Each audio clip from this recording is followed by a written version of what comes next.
So, you're building an online store, and you've hit that one massive question: what on earth should I sell? Well, today we're ditching the guesswork. This right here is your strategic playbook for finding a product that doesn't just look good, but one that actually sells. And we're going to start with a really powerful rule from entrepreneur Isabella. Now, she's totally right. Great marketing is the engine of your business. But this explainer, we're zeroing in on that other crucial 25%, the product. Because let's be honest, without the right product as your foundation, even the best marketing in the world isn't going to make you profitable.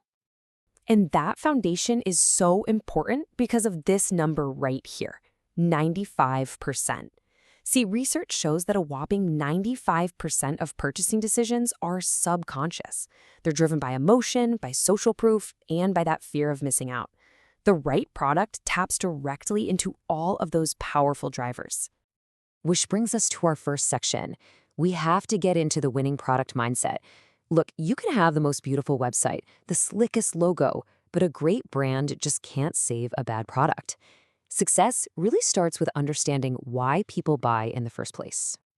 This is the core shift in perspective you've got to make. You're not just selling an item, you're selling an outcome. You're selling a feeling. The second you get this, you stop guessing what might sell and you actually start predicting it. So, how do we do that? How do we predict what's going to sell? Well, in this next section, we are going to break down 6 specific formulas that tap directly into that buyer's psychology.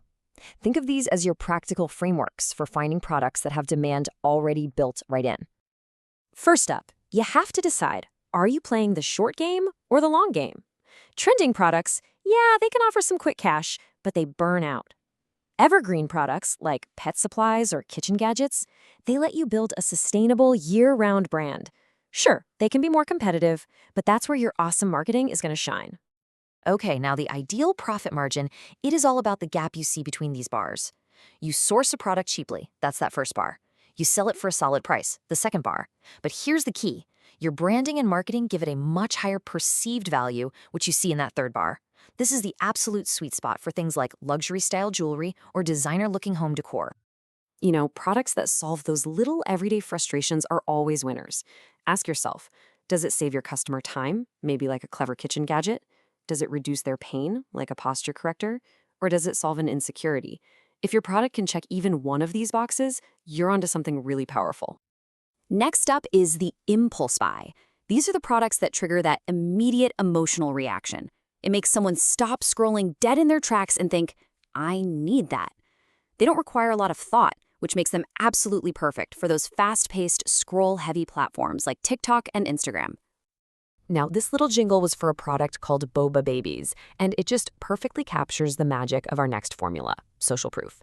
This one simple song for a really fun, shareable product generated thousands of dollars literally overnight. It just goes to show you don't always have to solve a problem if you can create a connection.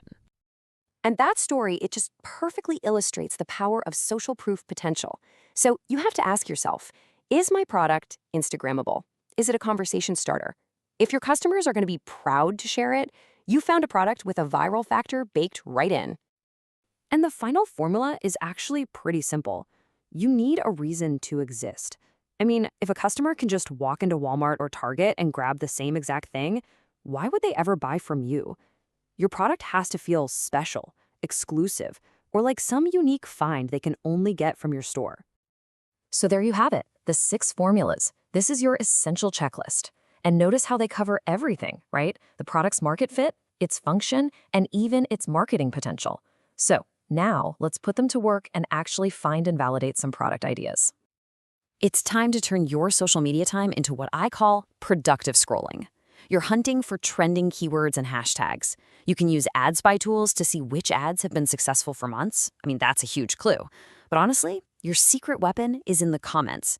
People will tell you exactly what they love, what they hate, and what they wish a product could do. That feedback is pure gold. Ah, but this is the million-dollar question, isn't it? An idea that fits all the formulas, that's great. But you need to move from a good theory to a real-world reality. You need data. You need to back up your intuition. And the answer is a free and incredibly powerful tool called Google Trends. It literally shows you how many people are actually searching for a product over a period of time. This is how you confirm that real-world demand exists before you invest a single dollar.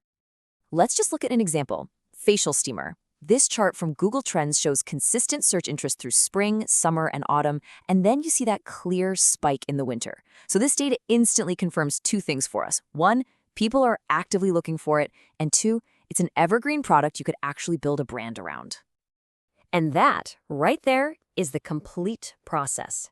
You use these psychological formulas to find a great idea, and then you use real-world data to validate it. This is what transforms product research from a game of chance into a strategic execution. Because that whole myth of just stumbling upon a winning product by accident, yeah, it's just that, a myth. So let's be crystal clear. Success in this game isn't about luck, it is 100% about strategy. It's about understanding why people buy, finding a product that lines up with those reasons, and then validating it with cold, hard data. That is what sets you up for long-term success. So as we wrap up, I want you to remember this. With this playbook in hand, you are no longer just searching for a product. You're executing a strategy. So the only question left is, what winning product will your strategy uncover?